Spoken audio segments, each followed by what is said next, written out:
Good morning. While I was waiting for 4:44 to get here and only finished about 2 minutes ago, I watched a video on Yahoo called Tearful Obama Credits Staff for History Books Campaign. It's only a 5 minute or so video, 5.5 minutes. And he actually was wiping tears from his eyes. I was glad to see the human side of Mr. Obama, president of the corporation known as the United States. That's not what I'm talking about today. It's not what this video is about. The title that I finally came up with was Introspection: to stand or to surrender. I begin the blurb with a quote. Non-resistance, non-judgment, and non-attachment are the three aspects of true freedom and enlightenment, and enlightened living. And I made a mistype there. So says Eckhart Tolle, or Eckhart Tolle, however you want to pronounce his name, in A New Earth. We read that yesterday in our Mystics in Training class that I attend most Thursday mornings. It's a book study class that is more discussion than reading. We began the book on February 23rd this year and are up to page 237. I did a calculation. That's about 6 pages a day, every 2 hours. Every week we have a 2-hour class and we get about 6 pages done on average. We may finish in a year. Maybe not. I piped in after reading that quote, I have broken all those rules. And if I didn't, I would not be in my home today. As I look back, if I had surrendered to the corrupt banks and attorneys, I would have had my home stolen. I stood up, and truth prevailed. It wasn't easy. Many told me to just walk away. Today I am, once again, introspective in regard to choices, looking back and ahead. What is the right way to handle controversy? Kenny Rogers sang a song called The Gambler. You got to know when to hold them and know when to fold them and know when to walk away, or something like that. I also said that yesterday in the class. And I also said that there is no rule that's an absolute that applies to every situation. We must, I underline must, boldface it, capitalize it, we must be able to listen to our heart and to trust our own gut. Because what may be appropriate in one situation, the same basic thing could be totally inappropriate in another situation. We want to help. Boy, I see in me all the time when we're doing the workshops or when I meet people that are in tough situations. I want to jump in and fix it.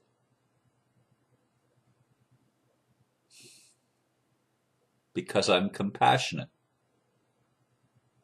But sometimes that enables people to continue to evade their own responsibility. It's not an absolute. If I see a child drowning, I'm not going to rationalize, well, maybe it's a lesson that the child needs to learn. And so I'm just going to let the child drown because the soul's lesson is going to be learned. No, if I have the ability to jump in and save the child from rescuing, you better believe I'm going to do it. Or to run into a burning building and pull somebody out. I've never done those things, but we've read about people that have. And sometimes it cost them their lives. Did they do the wrong thing or did they do the right thing? It's not an easy answer. And oftentimes we're faced with decisions that we must make, and oftentimes make them quickly. What do I do in this situation?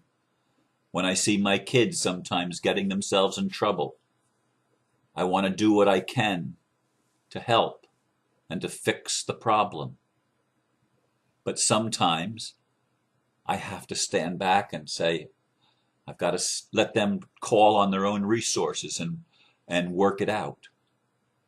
It's not an easy decision. There is no rule that applies equally in every situation. And sometimes we get it right, and sometimes we don't. It took me 7 years, the first 2 with attorneys bilking me out of my money. And to me, that's all attorneys ever do. They are the most useless creatures on the planet, the way the system is set up. Now, that's not to say, it's not a blanket rule. It's not to say that there are no attorneys with integrity. There certainly are.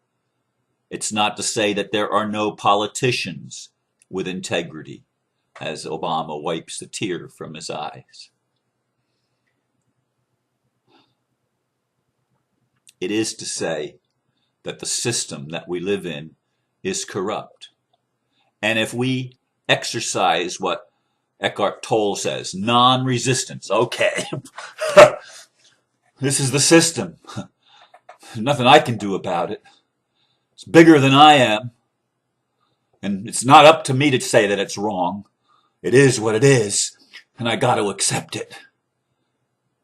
And I'm not attached to the outcome. It doesn't matter how it goes.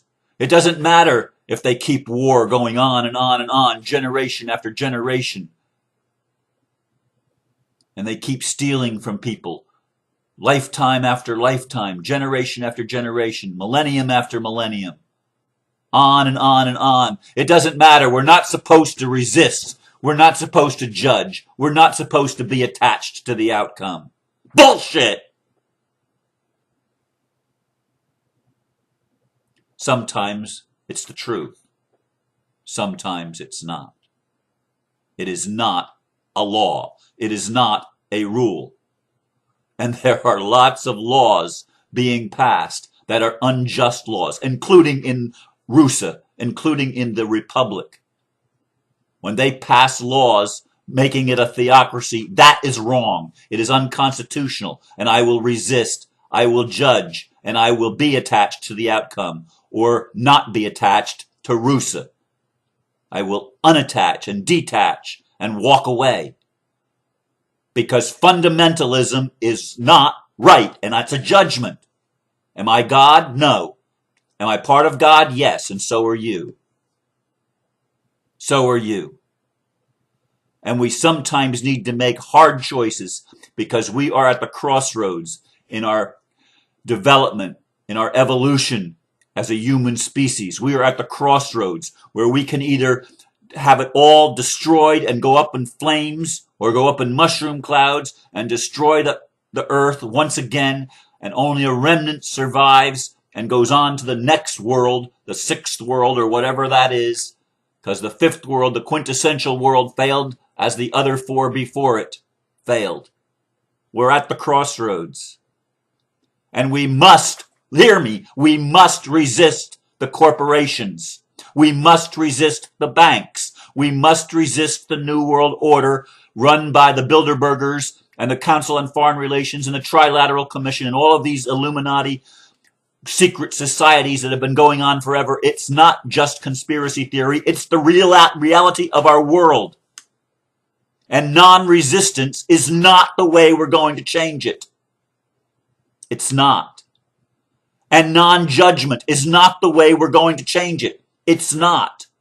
And non-attachment is not the way we're going to change it. It's not. Now we do need to recognize that what goes on in the world is a reflection, distorted though it may be, of the collective consciousness of humanity. We are responsible collectively for the government that we've been given, for the system that we find ourselves in. It can either be our greatest teacher or it can become the angel of death and bring an end to our individual life, my individual life, your individual life, and our societal life. Our society, our human society, could die once again. I'm calling on you to not practice this freedom and enlightened living that Eckhart Tolle talks about in the idealistic terminology. I'm not saying he's wrong, but I'm saying it's a rule that does not apply equally across the board and universally. There are times to stand up, and there are times to say, okay, I can accept this. I can live with this. I can let go of this. People all along, as I was going through the struggle with the courts, all along were telling me, Ron, don't be attached to the outcome. Don't be attached to the outcome. If I wasn't attached to the outcome, I would have given up. And truth would have lost, not prevailed. And justice would not have been accomplished. I knew that the banks were wrong. I knew that the attorneys were wrong. I knew that the court was wrong. I knew that there were laws and statutes on the books that are wrong. And I will continue to stand up for the truth. Because that's what's on my plate. My job is to respond to what's in front of me, not to react in hatred. And some people will say, Ron, you're too passionate. You're angry. You're angry. Well, yes, injustice makes me angry because it doesn't have to be that way. We don't have to live in ignorance. We can explore and ask honest questions, skeptical questions about the way things are. And we must be skeptical. We must. We must. It's not about surrendering to injustice. It's not about giving up the good fight to bring peace to the planet. Fighting for peace is like screwing for virginity.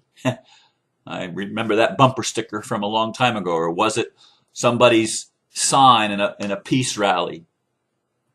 But some things are worth fighting for. It's worth fighting for our own freedom and for liberty. And if need be, giving up our lives in the fight. Now, you say, Ron, that's contradictory. You're not going to bring peace with an attitude like that. Well, as I look at the world, it's people with attitudes like, there's nothing I can do about it. I'm going to practice non-resistance. I'm not going to judge this situation. Everything is perfect just the way it is.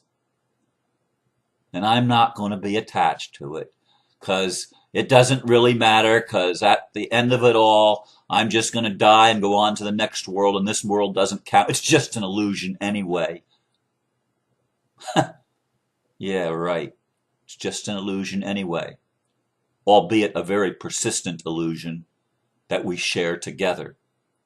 And what kind of story, what kind of drama are we going to play?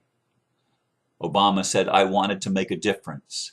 And I didn't know what the hell I was doing. I didn't know how. I didn't have a structure. I was 25 years old, moving to Chicago, and I wanted to make a difference in the world, but I didn't know how. I think there's a lot of politicians that want to make a difference in the world. A lot of attorneys, maybe even some bankers. People that have been swept up in the Illuminati's game. The ego game of thinking it can be separate. But it can't. It can't. Life is interconnected. It's a common web. Are we going to fight for what's right? And there is a right. And it's not that my way is better than your way, or my God is bigger than your God. That's self-righteousness. But there is truth. Truth is always right. Love is always right. Even though we've misused the word truth and greatly misused the word love. Love, unconditional love, means caring. It means being compassionate. It means having a heart that wants to help, but having wisdom of the heart that knows when that help is not helping. There are no hard, fast rules on when we should stand and when we should surrender. Each circumstance, each opportunity is unique. And boy, oh boy, that thing is really going. Oh, it's spread to a whole different area. I should almost blow it out, but it's really not as close as it looks to the flowers. I know people say you're going to catch the flowers on fire. There's only about 3 or 4 inches between the flame and the thing because it's gone to the other side of the little dish up there. But anyway, I didn't mean to get off on that. You've heard my message. You've heard me talk from my heart again. And I'm just going to leave it there. I'm just going to leave it there. As we look at what we face together, let's not surrender. Let's keep up the good fight for justice that'll ultimately bring peace on earth. Namaste. I love you. Thank you for listening.